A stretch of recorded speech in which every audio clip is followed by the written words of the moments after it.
സ്റ്റാൻഡിൽ പഴനിക്ക് പോകുന്ന ബസിന് മുന്നിൽ ബൈക്ക് കുറുകെ വെച്ച് യുവാവിന്റെ പരാക്രമം.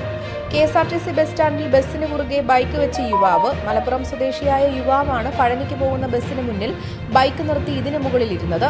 സുരക്ഷാ ജീവനക്കാർ ആവർത്തിച്ച് ആവശ്യപ്പെട്ടിട്ടും ബൈക്ക് നീക്കിയില്ല. പിന്നീട് ഈസ്റ്റ് പോലീസ് സ്ഥലത്തെത്തി യുവാവിനെ ബലം പ്രയോഗിച്ച് മാറ്റി കസ്റ്റഡിയിലെടുത്തു.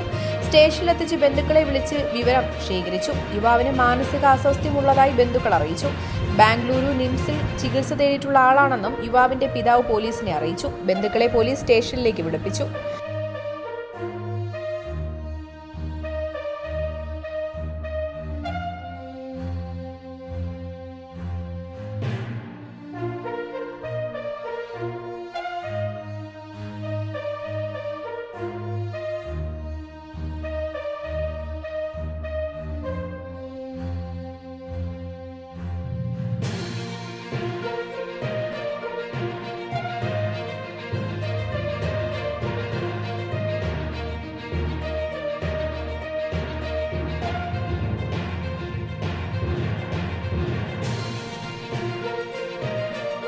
News desk Vakkom media.